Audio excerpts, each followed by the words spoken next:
when I was young, I felt like when it was happening, you feel like it's never going to stop. You feel like, oh, I'm rocking. You know, you getting checks everywhere. Check here, check there, boom, boom, boom, you know.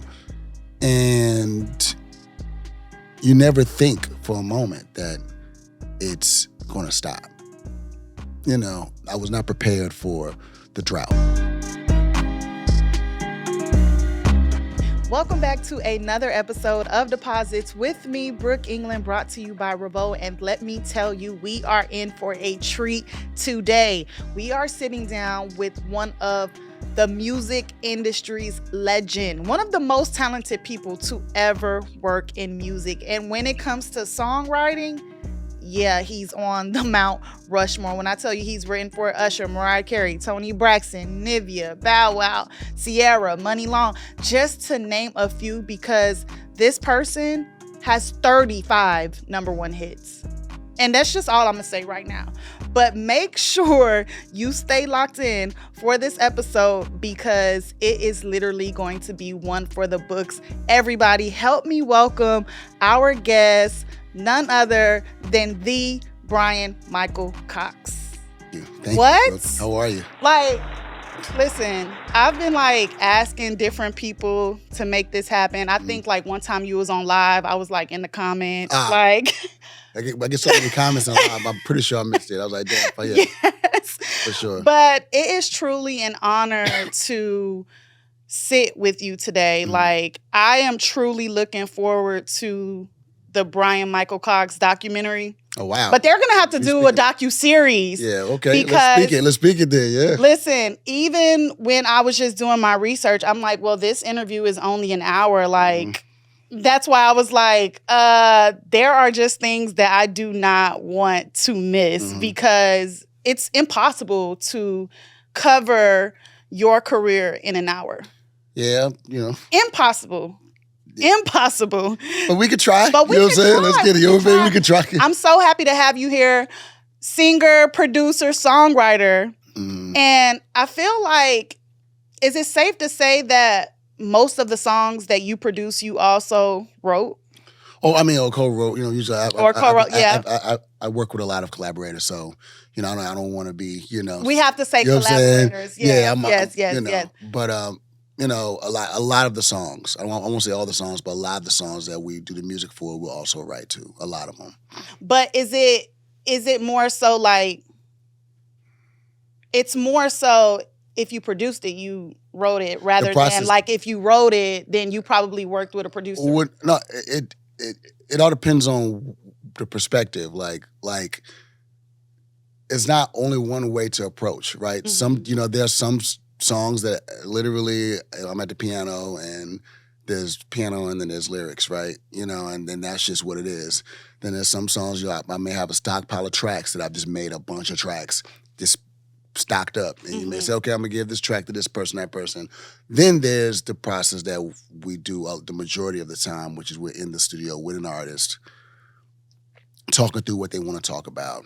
And then you come up with something where they come up with a track on the spot, and you start singing melodies into a phone, to a microphone, and those melodies then turn into what we want to talk about. We want to talk about this, that, and the third, and then it turns into words. So it's not like one way. It's not like, oh yeah, this is the set way to do it. You're right. And it's just the process is just the creative process is just so different every single time. You know what I mean? But they do call you in to just write for people. Right. I'm a producer first, you know, and I also write. So they'll, you know, but I'm a producer first. You know, nobody's going to call me to be like, yo, we got a stack of tracks for you to write to. I'm only writing my own tracks or writing, tracks that I'm doing with your man. Okay. You know what I mean? Because I feel like I saw some songs because I was trying to look at all of the credits. Sometimes people sample the record and would get credit. So maybe if you like the Kehlani record, you know, I own a lot of the record, you know, because of the Aaliyah song, they can't sample. You know what I mean? So it's just, you know, you might see my name on a bunch of songs like Bryson Tiller's Don't is an interpolation. They took Shake It Off. You know what I mean? Yeah. So, you know, songs like that, you know, I'm not going to be a producer on the Bryson Tiller record, but I wrote the Okay, that music. makes You know what I mean? sense. That makes It took the sense. music I wrote. Because I was looking at literally all the songs on both sides, trying to compare. Yeah. But speaking of Don't, Mm-hmm. a lot of people say that changed R&B, that album, Trap Soul. And yeah. I mean, you say yeah. I don't know. I think for me, it actually starts with Drake. I feel like Bryson is an extension of what Drake was doing at that point, because Drake was mixing that style. Drake was also the doing melody rap. Yeah, he was doing that style. And Drake was doing like ballads and writing for Alicia Keys and stuff like that. So I think that Bryson just took whatever that energy, that 40 and Drake and what they were doing sonically, and he just made it his own thing. And it was, and then that shifted, You get Frank Ocean, you get you get Bryson, you get Brent Faiyaz. It just kind of shifts after that division. But I think it starts with Drake. I don't think it starts with Bryson, in my opinion. Okay, so but what do you feel about that melodic type rap R&B? Because it's not really traditional R&B, but that seems to be the sound of R&B now. Well, the people who were in the '60s were mad at how the '80s R&B sounded. People who in the '70s didn't really like the '90s R&B like that. You know what I mean?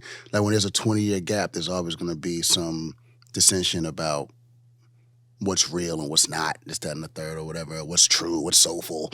You know what I mean? These young artists, these young creatives, forge their own way. And it's up to us who've been in the game, as long as we've been, to help guide them. You know what I mean? And embrace them. What happens is a lot of us hadn't embraced them, so they found their own way. Like, forget y'all. We don't even want to do that. You know what I mean? Or we'll sample it and we'll make it ours or whatever. We don't want to listen to you. Versus, people like myself and Jermaine Dupri and, there's a small group of vets who really embrace the youth, and they want to come, and then you get a Money Long record that is a traditional thing, and we don't have to compromise and do, they want that. Then you get what happened with Ari Lennox and Pressure. You get what happened with Usher and Don't Waste My Time and things of that nature. We don't have to compromise our thing because we have embraced the youth in a way where they feel comfortable coming to us. So that's why I could work with artists like Lil TJ, and then going with Aaron Ray and going with Ari Lennox and then going with Mariah. You know what I'm saying? That's why you can have all of this diversity. You know what I mean? So you embrace the evolution. You have to. Yeah. You have to. Yeah. I mean, now, you don't have to like everything. I'm not saying that, just because I'm embracing them and I like all the things that come out. But also, the kind of R&B you want to hear is out there still. Like, yeah. Made for me, yeah. We just got to find it, though. Yeah. Like, we have artists like Kenya Dixon, Jack Freeman, SZA's a superstar. SZA, Summer Walker's a superstar. Black is doing his thing. We still have people making, proper R&B that we think that we call R&B. Tank's still making R&B. Like, people still making. True. Yeah. There are a lot of artists out here still doing it. You just got to find it. You know what I mean? That's the difference now between now and then. I mentioned you on this podcast before. Mm-hmm. I forget who I was speaking with, and we spoke about, I brought up that you said R&B is missing the gospel. Yeah. And yes, I feel like in a song like Made For Me, which sounds like so traditional, traditional R&B, and you can hear the passion in it. You can hear the vulnerability. Let's elaborate on that, because you say that you are supportive of the evolution of R&B, of course, and you should be. I am. But that part is necessary. That's a major part that's missing. You know what I mean? But I said this on a couple times. I've said that, right? That I've had people from the gospel industry tell me that the church is not the same anymore. So, so then if gospel music is not the same anymore. To people who in that, who's leaders in that field reached out for me like, yeah, but if the root's not going to, can't be consistent and be, the same, then naturally R&B is going to change, because the root is not the same. The root didn't have the same soul and the same. That is true. Thing. You know what I'm saying? Yeah. So you think about back in the day, like praise and worship songs back in the day, like how, emotional those songs were and how they made you feel. It was the whole point was to strike a feeling. The whole point was to, for you to catch the Holy Ghost. You know what I'm saying? Yeah.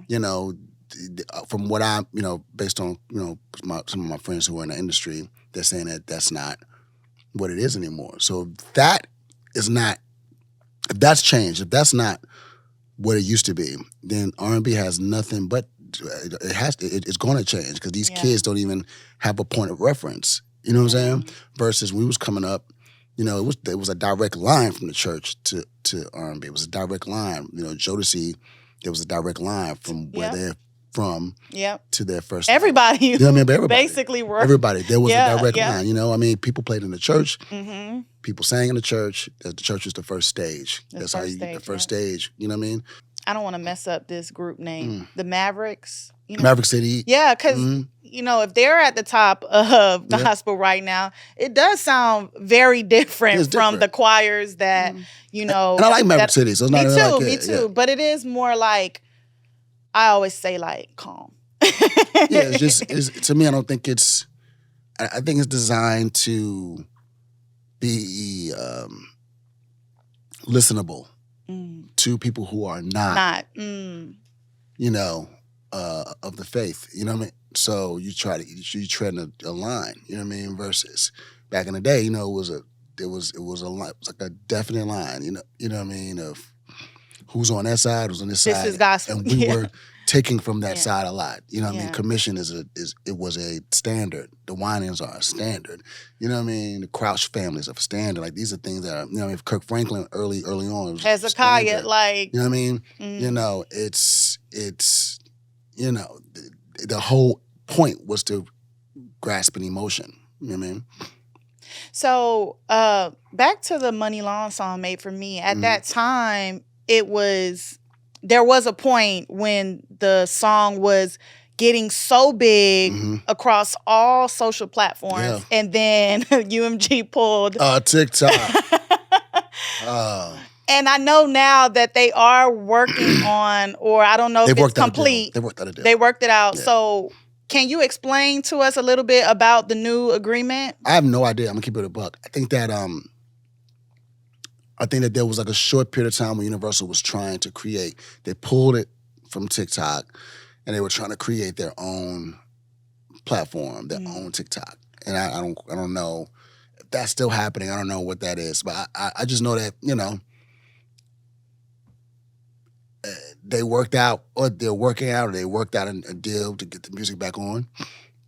By the time they did that, by the time they had that issue with TikTok, Money's record was already off to the races. So it didn't really affect us, like, you know what I mean? But I remember she said a couple things, like she wasn't happy about it. Oh, no, we weren't happy about it at all. But when we realized that it wasn't going to really affect her, the record at the time, I think that we were a little more at ease about it when we realized that the record was already off to the races. Off. You know what I mean? Yeah. But I don't know what the deal is. I just, I'm glad they're figuring it out though, because that's a major, major platform, man. You know what I mean? That, this music is it's a big vehicle for that music. You know what I mean? So I'm really glad they're working it out. You know what I'm saying? So you would for sure say TikTok, social media platforms are necessary. Yeah. It's how these kids consume. Yeah. The process of us going to the record store and picking out your favorite artist CDs and putting the money down and opening the plastic and taking the credits out, and really, like, that process is, a foreign language to these kids. They have no idea. No. So for them, it's all in their hand. It's all right here. You know what I'm saying? So either you got a subscription to, your favorite DSP, or you are using TikTok for free. Or YouTube Music. Or YouTube Music for free. People, yeah. Or Instagram for free. Pandora. Like to get the content you want to see and hear, and and you can play it over and over again. You can go find it. You use hashtags to find it. You know what I'm saying? Like it's never a place where you go backwards. Once something is introduced and it's forward, it is what it is. You know what I'm saying? Yeah. Yeah. So, okay. a big conversation is Drake has 13 number ones and MJ has 13 number ones. You know, I feel like there is not really a comparison because they're streaming Michael, and Mike is Mike too. They're streaming now, and then there were pure sales. You know, that's all it was back then. Yeah. What do you think about the way? Do you feel that the Hot 100 itself holds the same weight as before? I don't think the music industry holds the same weight that it did back then. Period. You know what I'm saying? We're talking about the golden days of like hard sales. They saved the music business. Michael Jackson single-handedly said, Michael Jackson and Quincy Jones saved the music business in 1982. They were in trouble, you know, and they saved the music business, one album. You know what I mean? Like, there's no comparison to that. You know what I'm saying? Like, you know, it was just, think about it. Back in the day, it was, you know, it was so hard to get in as an artist, to get mainstream, you know, notoriety or anything like that, or even just really get on. It was hard to get a deal. You know what I mean? You know, much less get a deal, get a record more important enough to be on the radio, and get album important enough to be not only in the stores but like on the front, you know, the front of the store, on the front of the racks, whatever, right? You know. Now, I mean, what they put out like 150,000 songs a day or something. It's like, you know what I mean? The number is absolutely asinine when you think about it. You know what I mean? You know, our record stores now are the DSPs. Apple Music, Spotify, Pandora, Amazon, all that. These are our record stores. And if you're getting flooded every day with hundreds of thousands of, you know, pieces of music, then you've already diluted what that business was back in the day. You know what I'm saying? Like, it's already diluted. So, I mean, you know, I think it's still incredible that Drake was able to do that, because there's so much music now. So to be like the top of the, you know, the top of the class in regards to that, when it's like 100,000, 150,000 songs coming out every day, that's still pretty incredible too. But Michael Jackson saving the music business, you know, it's still the biggest selling album of all time. So you could say what you want to say about 13 number ones. 200 million, 250 million sold is a hard thing to catch. Pure. Yeah.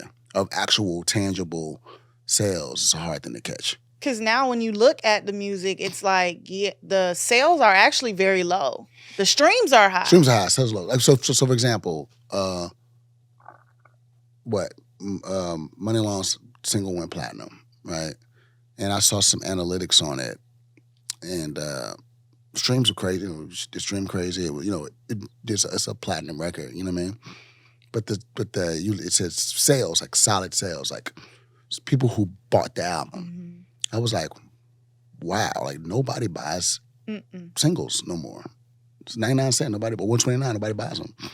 It's all streaming. It's all YouTube. It's all streams. All streams. And you know, the sales. I mean, shit. It's about to be null and void. In your opinion, how do you view the Hot 100 now? Because you even hear people say, like, you can buy streams, there's streaming farms and things like that. Like, does it, I mean, it has to mean something. But, yeah, it means something. Yeah. I can't, all I could do is just, you know, try to understand the technology more, learn as much as I can about it, and, you know, and try to navigate. You know what I'm saying? I still think the Billboard 100 is very, very important. Mm. Just like I still think Grammys are important, just like I still think that American Music Awards are important, BET Awards are important. Some people could tell you, oh, them awards don't matter. I don't care about no awards. Yes, you do. You do. You care about going number one. You do. You know what I mean? So try to understand what's happening and navigate it, you know what I mean, as best you can, you know? So yeah, I'm just still trying to figure it out. Because it seems like now everyone chases numbers. But before it wasn't, numbers didn't necessarily mean that, I feel like still, numbers don't mean that you're the best, you know? No.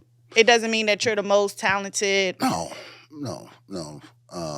But I also feel like I came into the business, in the late '90s, and people would, A&Rs would chart chasing in too. It was just the name of the game. Whoever's hot, we want that. Who's in the top 10? Let's try to get those producers and that. Yeah. It's a trend. Yeah. You know what I mean? It's been that way for the longest. You know what I mean? It's just now it's even crazier because you can actually look at numbers and you could change. You know what I mean? You could actually look at it and see, how it's affecting the economy of the music business in real time. You know what I mean? Okay, tell me if this is true. Your first production credit was Ideal, Get Gone, right? That debuted at number 13. Yeah. What was that like? Because if we're talking, you're saying the numbers were always a thing, actually much harder to do at that time. I was an unknown producer at the time. Mm-hmm. They were a new group, we just made a really good song. I feel like they had a really good marketing and promotional team. At the time, they were signed to Virgin Records at the time. Mm-hmm. And they had proper support from Noontime, which was the company that we were signed to. Mm-hmm, mm-hmm. And we made a really, really impactful song. You know what I'm saying? A song that people really liked when when it came on the radio. The phones went crazy. You understand? There's nothing too back in the day. You had to, they would have these call out hooks. Like they would send call out hooks to the radio stations, and then they would play the call out hook, and then they would look to see if the phones will light up. Everything was based on the phones. Who's calling to request a song, who's calling to hear the song again. So when they play Get Gone, whatever station started it, the phones went crazy, and that was a telltale sign to the record label, like, okay, we have something here. Let's now push. You know what I mean? And that's pretty much how it worked back in the day. You know what I mean? They would test it. You would go to radio. You work radio, and the radio would tell you how it's responding. You know what I mean? If the phone's lighting up, okay, well, you got a hit. You know what I'm saying? If they're not lighting up, nobody calling to hear the song. It's like, we may take this out of rotation. You know what I mean? Yeah. It's just, it was somewhat of a science. You know what I mean? So I do want to get into because I know you've spoke multiple times about the grind, even before, just being at the studio every day, collaborating with people every day. Yeah. And, what we like to talk about on this show is deposits is a, double fold, meaning it's like obviously deposits you've gotten from everything that you've done, but also all the deposits that you put in. What do you recall about that time the most that didn't allow you to quit? When you were every day trying to figure something out, I feel like you said you were just trying to get that one. Yeah. Because I felt like I was so close, I never felt like it was that far away from me. You know what I mean? Like once I got in position, once I moved to Atlanta and I started being around the music business more, and when you get around, you're like, okay, I'm close. I may not be quite there yet. I may not be a force in the business yet, but I'm close. I'm in the studio. Somebody actually opened up a studio for me to come in and be around this thing every day. So I'm close, And then if I keep working, I'll get closer. It was kind of like my mentality. Once I was able to be around it consistently, I was like, oh yeah, I'm almost there. I'm gonna just keep going until I get there. You know what I mean? That was what actually inspired me to stay in the game and why I never quit. You know what I mean? It was like, I'm right here. It's maybe a little hard right now, but I'm literally in a building where there are people who are doing great things, and I could see them visibly. I could stand next to Jazzy Faye. I could stand next to J-Dub. I could stand next to Brian and Brandon Casey. Even if I wasn't, there yet, I saw it. You know what I mean? I saw Jonte making hit records he was 16, making records like Sweet Lady, and I'm like, I'm right here. Don't quit, because you're literally right here. You know what I'm saying? So that's what inspired me to stay in the game, really. That you felt like you were right there. Mm-hmm. When it comes to money and hard times, what do you remember? What are some of the challenges or any good stories that you remember about that time? Like, you know what? I ain't got it, but You know what? I think for me, I didn't really. I mean, I knew I was broke, but it didn't really. I was just so excited to be around it. You know what I'm saying? That it was kind of like, I'm gonna do what I gotta do. And what happened was too. What happened was too. I also had a skill, like outside of producing and writing. I had a technical skill. I could record your session. I could be an engineer. So I had a technical skill. I knew my way around the studio. I knew my way around the tape machines, around the mixing board. I knew my way around the patch bay. I knew my way around the studio.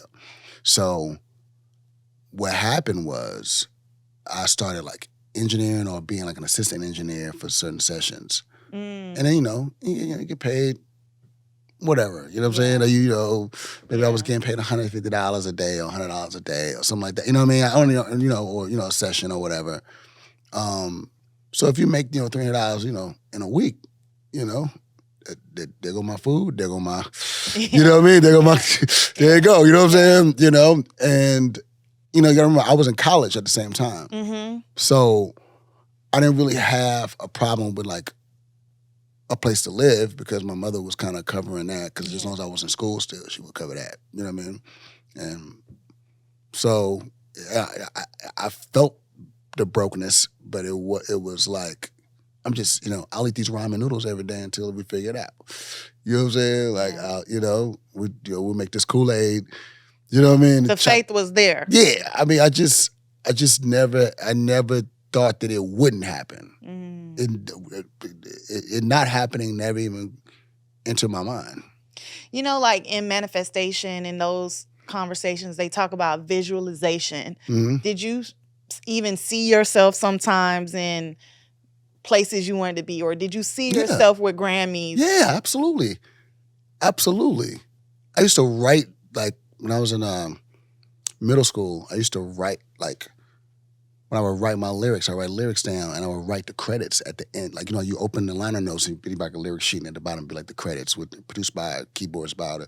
I would write, I had tablets and tablets of lyrics and credits, produced by Bryan-Michael Cox and da-da-da-da, and keyboards, bass, and synths by Bryan-Michael Cox, drums by,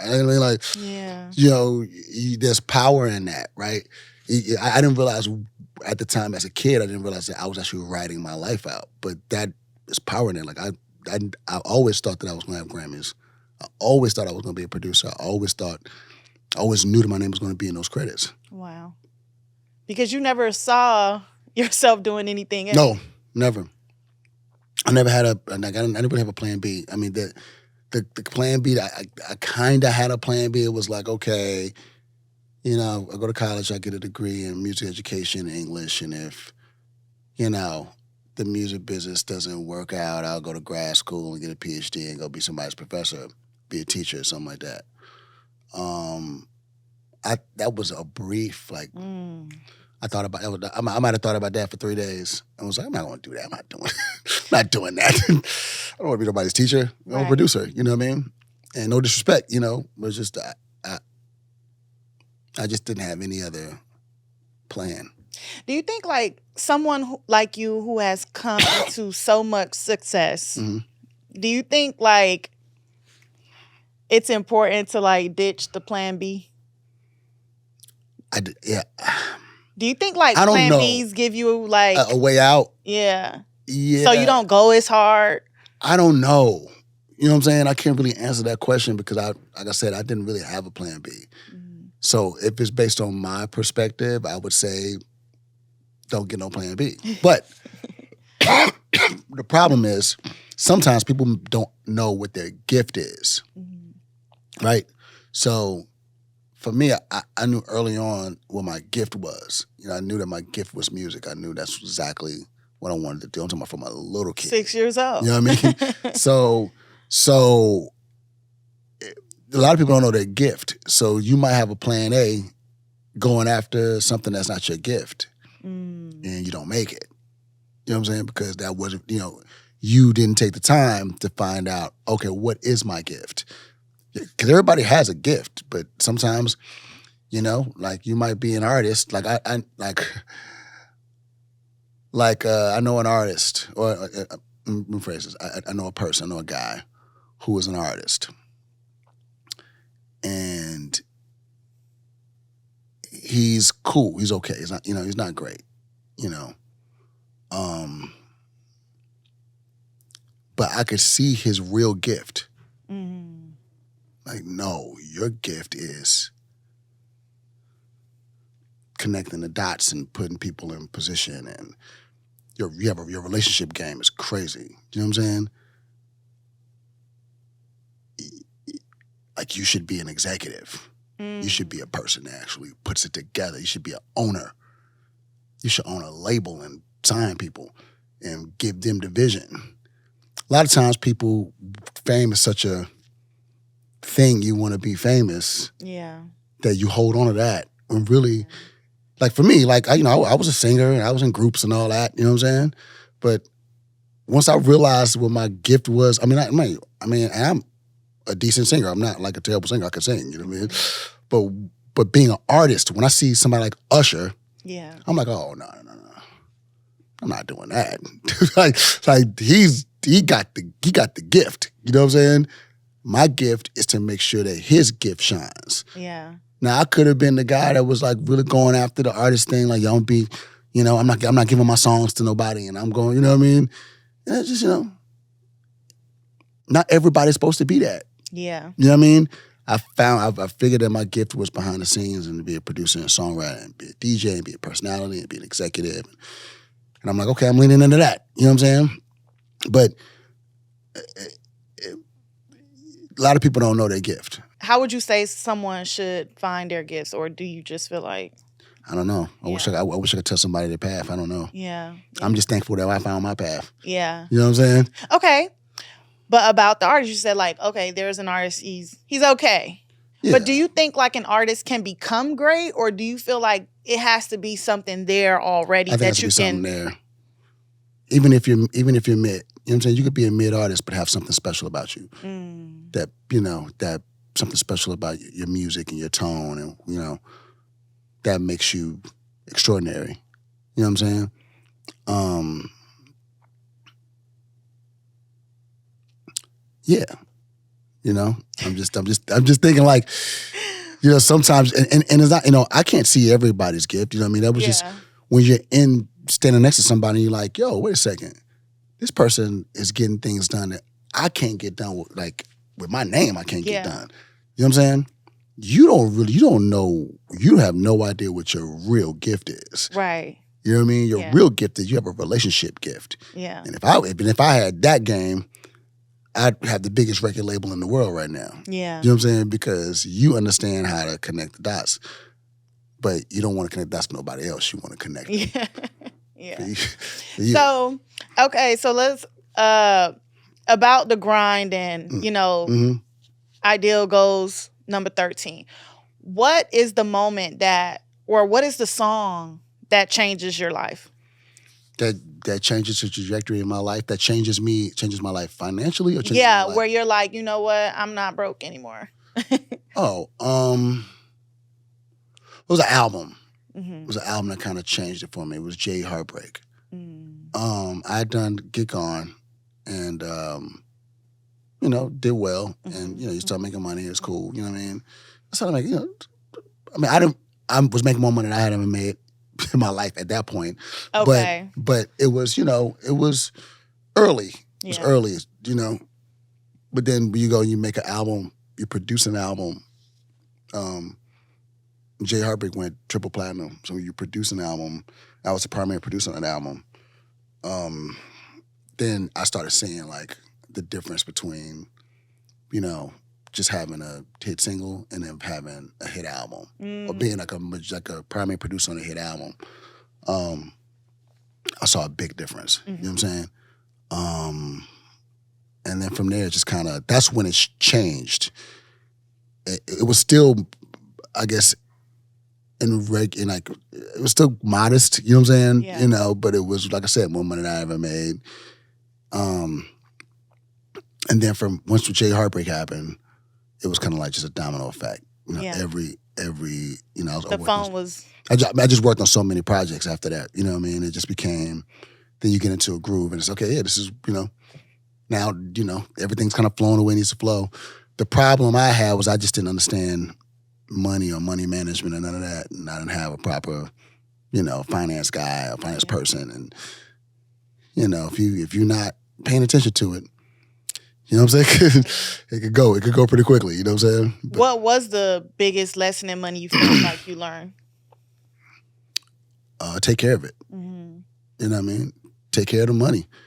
When I was young, I felt like when it was happening, you feel like it's never going to stop. You feel like, oh, I'm rocking. You getting checks everywhere. Check here, check there, boom, boom, boom. And you never think for a moment that it's going to stop. I was not prepared for the drought. You know what I mean? You had a drought? Hell I wouldn't yeah. assume Crazy? that. It seemed like, you broke a Guinness Crazy? World Record for charting. Yeah, but it's still, when the music business changed, when R&B became not as profitable and everybody was going to EDM. And around what year we're talking about? I would say the late, around 09, 08, 09, 2010. It started to change. EDM really came in and people were like, R&B music, major labels weren't really, R&B music was getting cut at the knees. Mm. You know what I'm saying? They were still putting records out, but it wasn't like they were really going after. You know what I mean? Is this before Emancipation of Mimi? It's after. When you're trying to sort out your business, you're trying to sort out these contracts, and you lose signed contracts. You expect the label to have the contract, and they say, well, we don't got the contract, so we can't pay you a royalty. You're like, what the fuck you talking about? You can't pay. I had to turn the contract in for you to put the album out. You mean to tell me you guys don't have the contracts on file? You know what I mean? You get to a whole thing where you learn these things. You feel like, oh shit, I need to really. I have not been taking care of my business. Yeah. I've been allowing things to just fall by the wayside, and I'm not keeping copies of contracts or copies of things that I'm going to have to go and copies of my song deals and things like that. You sign a song deal, you think, okay, I turn it into the label, I got my check, boom, right? But when it's time to pay out the royalty, you're like, where's my money? Where's the royalties at? You know what I'm saying? And especially during the drought. You know what I'm saying? During the R&B drought. You know what I mean? When Trey Songz might have been the only person that was breaking through, you know what I mean, during that era with the Ready album and with, he might have been the only person breaking through from an R&B perspective, like really breaking through, you know what I mean? And even then, it's like everybody's lobbying for a song on his album, you know what I mean? Then, Usher goes through a drought, you know what I mean? After Here I Stand, and then he says, oh, I'm about to go do EDM. He does EDM and blows back up again. He's on that side now, I'm doing this because now I'm making money again because the R&B drought is happening. So I'm gonna do EDM and I'm gonna rock with this. I'm gonna rock with Diplo and rock with you know what I mean. These cats over here, and he make a record like Climax, and you live in that era, and he found a way to survive. Versus a person like me, I'm not finna make no EDM. That sounds crazy. Yeah, it seems crazy to me. It's authentically who I am. You know what I mean? I think the perception is like, no one would ever think that Usher could ever go through a drought. I mean, even Prince went through a drought. Michael Jackson went through a drought. Nobody is exempt, immune to a drought. You know what I mean? You just got to figure out how you shift. Luckily for Usher, he shifted fast. He was like, yo, they want me to sing on this EDM shit? I'm going to go do that. I'm going to bring the soul to that. I'm going to bring my soulful shit to that, and I'm going to have a couple more records in that space. And he did that. Yeah. You know what I mean? Yeah. He was able to sustain and to, have some of the biggest hits of his life during that period. Yeah. You know what I mean? So it's like, you have to find a way to adjust. You know what I mean? And for me, it took a long time for me to find a way to adjust because I'm just authentically who I am. I sit at the piano and I write what I write at the piano. You know what I mean? On one side of it, if my business was straight at the time, the drought wouldn't have hurt so bad. financially. You know what I'm saying? What do you wish someone would have told you before coming into money?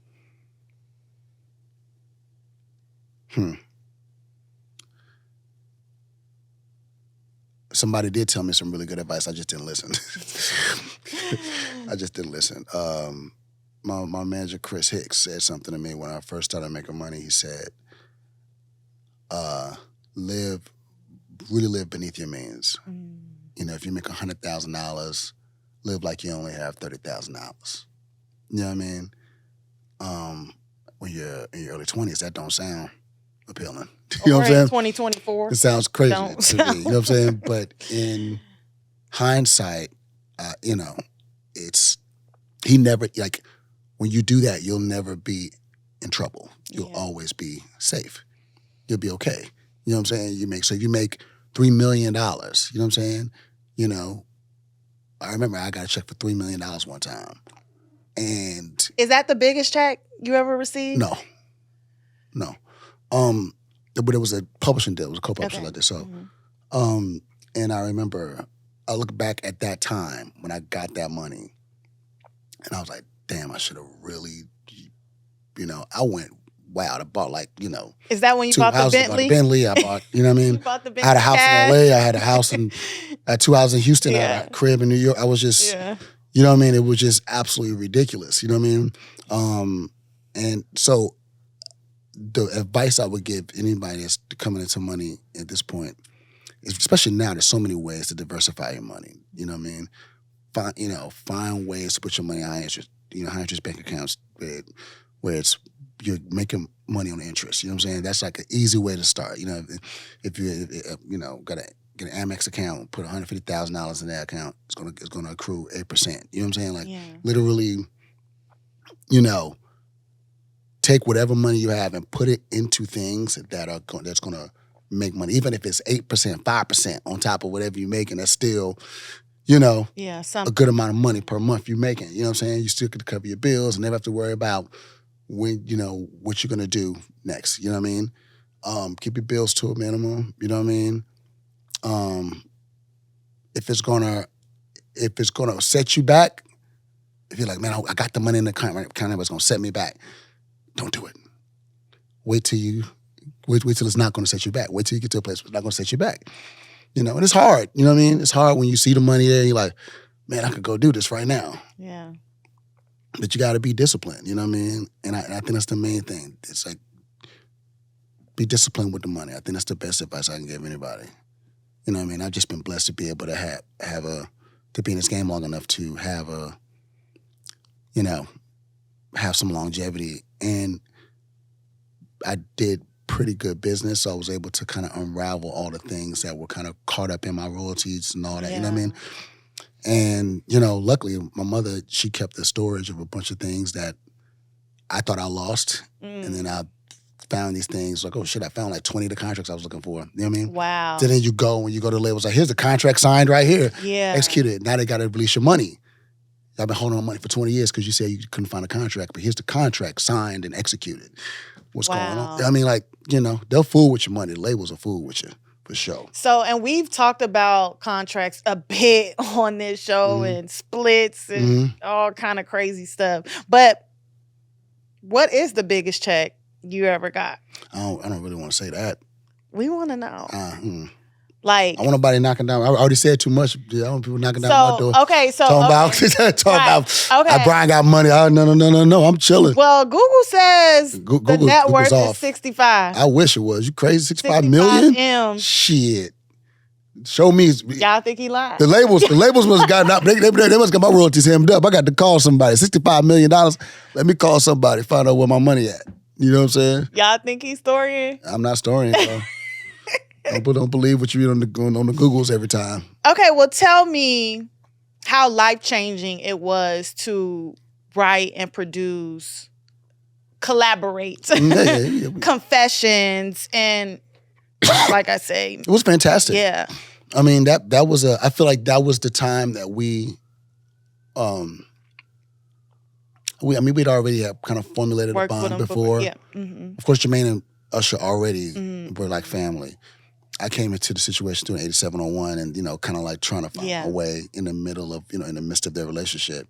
I think by the time we get to Confessions, Yeah, I already did. You got it bad. we're in lockstep. You know what I'm saying? I think it's, we hanging out, we're kicking it. I'm going to see Usher in different places and kicking it with him in New York, kicking it with him in Miami, just, me and him, you know what I'm saying? Mm-hmm. And so by the time we get to making Confessions, our relationship, I think was like truly solidified. So that was a fun process. I just remember us jet setting everywhere.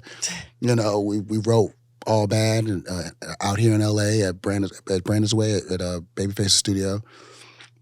And that song turned into Confessions. We wrote Burn in Atlanta. We went to, New York to do It To Me. And so yeah, we did a lot of jet setting. And we wrote a lot of songs. We wrote like maybe, we know what? No, we didn't write a lot of songs for that project. We wrote maybe 8 songs for that project we wrote. And just for 87-1, the same thing, we wrote like maybe 9 songs for that project. You know what I mean? Like wrote, like, yo. Like once they got it, it was, okay, these are songs we gonna keep and that's it. Yeah. Very different this time around. This project, we wrote like 70 songs for this project. So a lot, it's like almost 8 years of writing this album. So wow. That was the big difference between like making this album and back then, doing what we did back then. It was very, very like laser focused back then. Yeah. We're having fun. We got in the studio, we was just knocking them out. You know what I'm saying? Did y'all know, like, at that time, like, it was going to be, like, an iconic? It felt good. It felt, yeah. It felt like, Burn felt like a really big hit. You know what I'm saying? The label really believed in Burn, and it felt like a really, really big hit. And they even shot a video. Burn's gonna be the first single initially. They shot the video and all that, right? And then Lil Jon and Sean Garrett and JQ come in with Yeah, and that shifts the culture, which I'm so glad it did, because it was like the perfect, like explosion, for the album Confessions. You know what I'm saying? And even how Confessions came about. Confessions was like I said, it was All Bad initially, and then it was All Bad Part 2. And then in writing All Bad Part 2, JD, he just kept using the word confession, and we were like, okay, well, the name of the song is Confessions, you know what I mean? And then I don't know whose idea it was. I think it was Usher's idea to name the album Confessions. I can't remember. I just remember getting a call saying, yo, y'all got the title, best title track of the album. I'm like, oh shit. We were working at Arista at the time, and I was like, okay, but it was just a whirlwind, man. But when it comes out, how does your life change? Not really that crazy, because I was still behind the scenes. We were behind the scenes. Back then, producers, then people knew Jermaine, but people didn't really know me like that. Not in the public. The industry knew. Right. So I was still moving around the industry, still making songs and placing records, and still going to the mall, and nobody cared. Nobody knew who I was. It was. I'm walking by the TVs like, oh, there go my song again. You know what I mean? So yeah, it didn't change. What made my visibility change drastically was making the band. That's when I became, going on, super visible. Like even right before that, we did Mary, and Mary was going around everywhere she went. She would say me and Jonte's name. She would go, Bryan-Michael, Jonte Austin. She would always say our names. So that gave my name a lot of visibility. And then when I got the call to do Making the Band, and I did like 3 seasons of that, Making the Band, that's really what got my face card up, you know what I mean, with the public, So outside of the Bentley cash, did you have any other like huge purchases in cash? Not in cash. That was the only thing I did in cash like that. That was just such a stupid thing to do. But it was fun. It felt but it good has at the to time. what was that feeling like? Were they like, hold on? Yeah. How many times did they count it up? Well, no, what happened was I had to have basically I wired the money. So it wasn't, I didn't walk in with a bag of cash. Okay. What happened was I walked in, talk about what you wanted. They were talking about financing, and I was like, I don't want to finance this car. I want to buy it. Because you didn't want to wait, right? Yeah, not that. I just didn't want I just wanted to You buy the didn't car. want- You know what I'm okay, saying? yeah. I just wanted to buy the car. Yeah. I felt like everybody, you know, I just wanted to buy the car. And I was like, yo, hey, I wanna buy this car. And they were like, you know, this car's like, you know, $290,000. I was like, yeah. And then call the bank, a car receipt. I was like, yo, hey man, here's the wiring information. Wire the money over right now. And they wired it over. And they gave me the keys. And then was anybody like from your team or like, what did your mom say? My mom and everybody was just kind of like happy because I'd never really done nothing for myself like that. You know what I'm saying? I kind of, you know, I'm a person that kind of helps everybody, you know, around me and I try to be cognizant of the people around me. And, you know, if, you know, I try to think of that. Like, okay, I don't want to, you know, I want to make sure that everybody around me is cool, you know what I mean, before I'm cool. So it was like one of the first times I actually said, nah, I'm going to go do something for myself right now, you know, and I don't really care what nobody say about it. You know what I mean? Yeah. I think I was like 25 at the time, 26, some of that. You know, so you that young. You lived. Yeah. I was like, yeah, I'm going to go do this, you know? Yeah. So I know earlier when I said 35 number ones, and I was like, it's probably more, and you was like, yeah. Yeah, I mean, I want to say that it's 39. I want to say it's 39. I gotta go back and count, but I want to say it's 39. That money long makes it 39. Do you put all the plaques on the walls? I have plaques on the wall in my apartment here.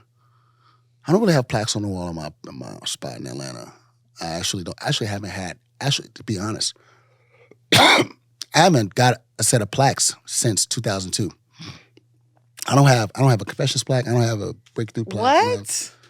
I don't have any. The only plaques I have are my songwriting plaques. So like, you know, when you win CSAC awards, I have those plaques, and then of course, my plaques that I have, you know, from 99 to 2002. So like Jay Heartbreak and Tony Braxton's The Heat and stuff like that. But I don't really have.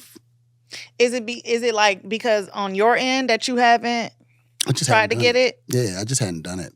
You know what I'm saying? It was like as years go by, it's like, oh, I got to do it this year, and it's like, well, damn. If I don't do it this year, we stack more plaques on top of it. Like shit, you know. So now I have to get so many plaques. I have to buy so many plaques. I'm gonna get them. It's just, yeah. I mean, I thought about it the other day when CSAC sent me the Money Long plaque I got last week. I thought about it. I was like, damn, I need to really go ahead and break down an order. At least start ordering my plaques. I probably can't get them all at one time because it's so many I got to get. Yeah. But at least get the important ones, like get Confessions, get Emancipation, get the Breakthrough, get the Justin Bieber joint, get the Trey Songz joint, you know. Get the Bryson Tiller at 10 million. Don't get that. Don't. You know, just get the important ones. Get the important ones. Yeah. So you don't have the Mary either, right? No. Yeah.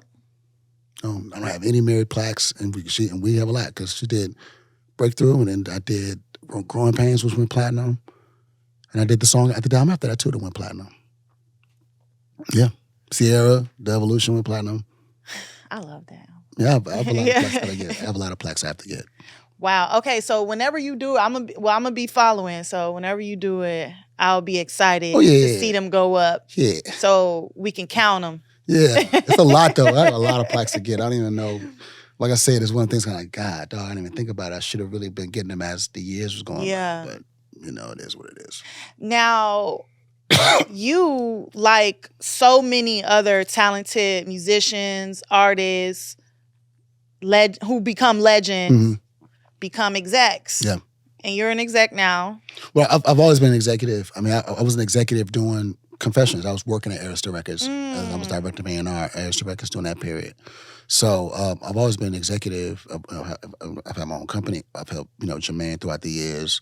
It's also Def. I've always been in that. You've always been on both sides. Yeah. So what do you think the main difference is between being on that side, being on the corporate side, and as an artist? Okay. Working for a company or working with a label, like a proper company, like even like LVRN. Yep. Is that, when you're building an art, when you're working with an artist, when you're building what this artist looks like or what the trend, the whole plan. It's the proper plan. We have deadlines. We have, things we have to get finished. It's, versus as a creative, we have deadlines, I guess, but we, really, like, you just basically go with the flow. You create. And once it becomes something, then those things become apparent. Okay, we got to get the song mixed by this day. We got to get, but as an executive, there's always, there's literally meetings, calls all day. Yeah. There's, you got to deal with different people's personalities, artist personalities. You know what I mean? Me taking off, like, Justice didn't want me to wear the producer hat. You know what I mean? He was like, because it would have been easy for me to say, okay, well, I'm gonna go in and produce all the artists. I produce Alex Vaughn. I'll produce I'll just produce them. And that'd be my, my contribution. But that's not really what he wanted, and I understand why. You know what I'm saying? Because it's like we need to work from the other side of your brain. You know what I mean? Like, I need your expertise on this other side. You know what I mean? And from a leadership perspective and the whole now. So it's definitely a different skill set. You know what I'm saying? How do you stay grounded between balancing the two? Because I would love for a summer project from you. Yeah. We're gonna. Obviously, I'm gonna get in the studio. I saw Summer last night at the BET Awards. We talked a little bit. Obviously, I'm going to work with Alex Vaughn again. I didn't produce her album the first time Ellie ran, but I'm going to work on this next one. They just signed Tanner Adele, so okay. I'm going to work with them on that. It's we're going to figure out the balance. You know what I'm saying? It's just it's just a different hat to wear. Different hat to wear. You know what I'm saying? So I'm trying to figure out how to make sure the hats fit. Okay. Well, speaking of the 2024 BET Awards, I'm glad you was in the building. So was I. Mm-hmm. What does Beat Cox feel about the Usher tribute? I liked it. I thought that contrary to people's belief or what people think, I actually liked the Childish Gambino element. I thought it was creative. I like him. And I think that he really is a huge Usher fan. I think he did it justice. You know what I mean? I understood the concept, going to get all women artists to do it. You know what I'm saying? I get that concept.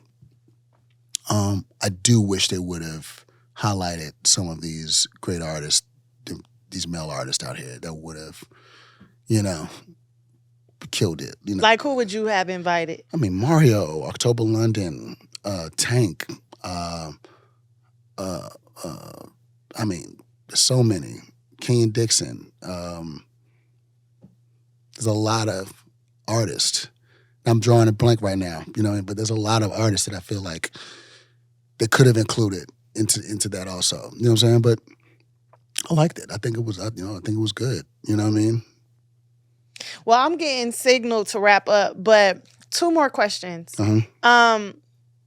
The majors are suing AI.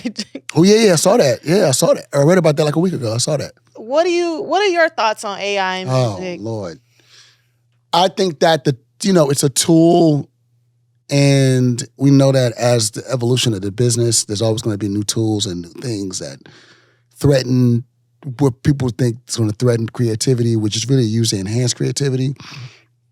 I think that AI could be a great thing, but it also could be a really, really terrible thing. You know what I'm saying? So you have to find that fine line. How you going to use AI? You know what I mean? I think it needs to be heavily regulated. Heavily regulated. There needs to be proper rules in place for that. You know what I'm saying? Because you can see people can make something up and people really will believe it. Yeah. That's really what it is. Like, people thought that when they did the Pound Town AI thing, people really was like, oh, Pound Town came out in the 70s? No. Somebody made an AI version of, you know what I mean? There were people on the net who really believed that was... They did. You know what I mean? Yeah. So it was like, that's the danger of it. Mm-hmm. You know what I mean? Because people aren't really... that savvy when it comes to technology, and you will believe something you'll see. You know what I mean? Somebody can make, my man Ike posted a moving picture of his father as an album cover. Yeah. And the picture used to move like, they make those pictures that move like this. Now it was a whole thing where he putting the glasses on, he's moving, like, it's a whole thing. And I'm like, yo, that's dangerous. Yeah. You know what I mean? Yeah. So it needs to be heavily regulated. Do you see yourself using AI in the future? I use it. Oh, you use? I use it. How do you use it? So if I'm trying to figure out like a line, or if I, you know what I'm saying, you're the GPT. Yeah. You like type in a line, like what will come after this line, and then you could take that and say, okay, well, let me rephrase that or whatever. Or you may use UDO and say, yo, I want to, get inspired and hear like a soul, like a soul sample, or something's like a soulful 70s vibe, and maybe draw inspiration from that. I'm a musician, so I'll draw inspiration from that and make something, you know what I mean? Yeah. I use AI in that space, you know what I mean, from a creative space. Okay. You use it, but you just believe it should be heavily regulated. Yeah. Like heavily regulated. Okay. Versus is coming back. I see, I heard. Who do you see yourself matching up with in 2024? I don't know, man. You know because at the time, when Versus first started, we had the songwriters, but it wasn't the productions. Yeah. It was before the productions. Yeah. So I mean, everybody at the time when Versus came on and Swiss and Tim, first launched it, and it was gaining traction. Everybody was calling for a B Cox, Rodney Jerkins thing. And it almost happened. We almost did it. But then we decided it started feeling like it was a bit too divisive for us. You know what I'm saying? And not had nothing to do with Swiss and Tim, just the way that the fans, the public was. So we, decided to go a different route, and we didn't do that. But I guess that's the only Versus people really want to. I mean, for me, I think that's the only one people really want to see. They want to see, me and Rodney, have a celebration. I think that's the one that, for me, people want to see. So are y'all gonna make it happen? I don't know. Hopefully. Okay, we're closing out. Now, I know I've seen you actually DJ a few times at the Soho House. Oh, word. Yes, right. yes. I love your parties. Yeah. You are very good. Thank you. I don't think enough people know how good you are at DJing. Yeah, it's a and real keeping the passion of mine. vibe. It's a real passion of mine, so I love it. Are we getting more? Oh, yeah, I'm doing. I mean, it's a part of the brand. You know what I mean? So, like, I have a party that I do in Atlanta every week called Ladies of R&B. Me and my partner Keith Thomas, and then I do my own DJ sets. I've been doing festivals. I've been doing. I do Love Zone here. I do parties in Houston. I go home and do parties, and it's a part of my bag. So I'm a little bit everywhere with it now. You know what I'm saying? So we love it, and I especially love the Soho partnerships. Yeah. I want to see more of those. Yeah, we're gonna figure that out. We just I had to kind of pull up on it for a minute because we got to figure out a better situation. But yeah, I like the Soho House things. I do the dime every now and again. Yeah, the dime. I enjoy it. I really, really enjoy DJing. So we do too. Yeah. My friend is always texts me. He's like, B Cox is DJing. You trying to go? I'm like, let's go. Let's go. Hell yeah. So before you go, let us know what's coming up. It seems like this interview was 20 minutes. Like there's so many other things that we could have touched on. But like I said, the documentary, we gotta put that into the atmosphere. To the atmosphere. Yeah, I'm speaking on that. I'm yeah. speaking life into that. What's next for you? So doing Layla, doing Aaron Ray, Ari Lennox. I got a project, Jack Freeman, album called Nina that's out right now. We have a single called Undressed featuring Jagged Edge.